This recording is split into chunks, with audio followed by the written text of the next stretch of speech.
नमस्कार दोस्तों। आज के इस दिलचस्प विश्लेषण में हम एक बेहद रोमांचक परिदृश्य पर चर्चा करने वाले हैं।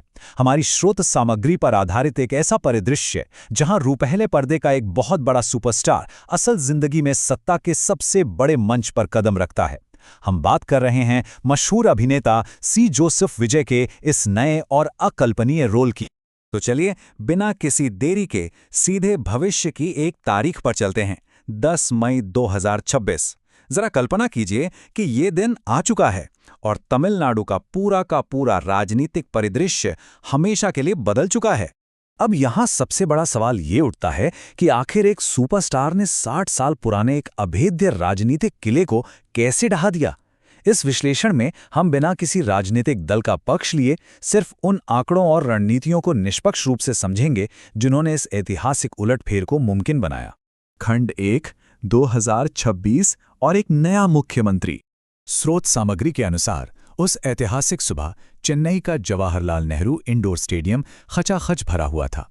हर तरफ बस जश्न का माहौल था और इसी शोर के बीच राज्यपाल राजेंद्र विश्वनाथ अर्लेकर ने सी जोसेफ विजय को मुख्यमंत्री पद की शपथ दिलाई। वहां मौजूद हजारों समर्थकों के लिए ये उनके जीवन का सबसे यादगार दिन था। खंड 2, थलपति से राजनेता तक का ये अनोखा सफर। थलपति, जिसका मतलब होता है सेनापति। देखिए, ये केवल एक नाम नहीं है, बल्कि उनके समर्पित प्रशंसकों द्वारा दिया गया एक बहुत बड़ा सम्मान है। तमिलनाडु ने 51 साल के विजय केवल एक अभिनेता नहीं है, वो एक भावना है। और इसी अपार लोकप्रियता ने उनके राजनीतिक प्रवेश की एक बहुत मजबूत नींव रखी। और ये कदम बखूबी दर्शाता है कि उनकी रणनीति कितनी साहसिक थी। विजय ने किसी बनी बनाई राजनीतिक पार्टी की छांव में जाने के बजाय 2024 में अपने खुद की पार्टी तमिजागा वेत्री कड़गम यानी टीवीके की स्थापना की और फिर 2026 के विधानसभा चुनावों में सीधा और धमाकेदार डेब्यू किया। खंड 3, ऐतिहासिक 2026 चुनाव परिणाम। आइए आंकड़ों पर नजर डालते हैं। सबसे पहले इस बुनियादी नंबर को समझना बहुत जरूरी है। तमिलनाडु विधानसभा में कुल 234 सीटें हैं। इसका मतलब है कि बहुमत साबित करने और सरकार बनाने के लिए जो जादुई आंकड़ा चाहिए वो है 118 सीटों का। अब जो बात सच में सबसे ज्यादा हैरान करने वाली है वो है ये भारी उलटफेर। नई बनी पार्टी टीवीके ने अपनी पहली ही कोशिश में 108 सीटें जीत लीं। वहीं दूसरी तरफ स्थापित दिग्गज डीएमके केवल 59 और एआईएडीएमके 47 सीटों पर सिमट गईं। जरा सोचिए, जो पार्टी सिर्फ 2 साल पहले बनी थी उसने पहली बार में ही ऐसा ऐतिहासिक प्रदर्शन कर दिखाया। इस परिणाम का ऐतिहासिक महत्व वाकई बहुत विशाल है। 60 साल से चला आ रहा द्रविडियन पार्टियों का एकाधिकार बस एक ही झटके में टूट गया। राजनीतिक विशेषज्ञ भी हैरान रह गए, क्योंकि अगर डीएमके और एआईएडीएमके की सीटों को मिला भी दिया जाए तो भी वे टीवीके के अकेले के प्रदर्शन से बहुत पीछे रह गईं। खंड 4, 118 प्लस गठबंधन रणनीति। चलिए समझते हैं कि बहुमत का गणित कैसे सुलझाया गया। तो सबसे महत्वपूर्ण बात यह है कि टीवीके के पास 108 सीटें थीं, यानी बहुमत से ठीक 10 कम। लेकिन यहीं पर विजय ने शानदार राजनीतिक नेतृत्व का परिचय दिया।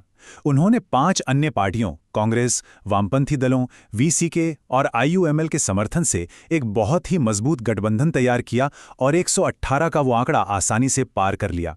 इस अभूतपूर्व सफलता की गूंज पूरे देश में सुनाई दी। सोशल मीडिया पर हैशटैग थालापति सीएम विश्व स्तर पर ट्रेंड करने लगा।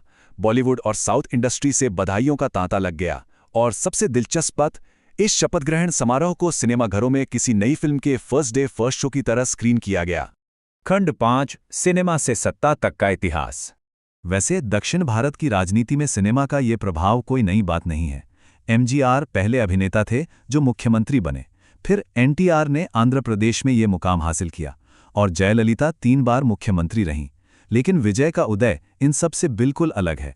पार्टी बनाने से लेकर मुख्यमंत्री बनने तक का उनका महज 2 साल का सफर अब तक का सबसे तेज राजनीतिक ट्रांजिशन है। खंड 6, भविष्य की चुनौतियां और विजन। देखिए, एक तरफ तो एक बहुत ही शानदार विजन है, कल्याणकारी नीतियां, स्वच्छ प्रशासन, तमिल गौरव और युवाओं का सशक्तिकरण। लेकिन वहीं दूसरी तरफ प्रशासन की कुछ कठोर वास्तविकताएं भी हैं। 5 पार्टियों के गठबंधन को एक साथ जोड़े रखना, बिना किसी पूर्व राजनीतिक अनुभव के सरकार चलाना और जनता की उन विशाल उम्मीदों पर खरा उतरना, ये सब अपने आप में एक बेहद जटिल चुनौती है। और अंत में हम स्रोत सामग्री से लिए गए इस एक बेहद शक्तिशाली विचार के साथ इस विश्लेषण का समापन करेंगे। थलपति ने हमेशा पर्दे पर जीत हासिल की है, लेकिन अब उनकी सबसे बड़ी जंग असली दुनिया में शुरू होती है, जनता के सपनों को पूरा करने की जंग। इस डेटा आधारित कहानी ने वाकई ये सोचने पर मजबूर कर दिया है कि अगर ये परिदृश्य सच हो जाए तो क्या होगा। उम्मीद है कि इस विश्लेषण से एक नया दृष्टिकोण मिला होगा। आगे भी सीखते रहें। वणक्कम।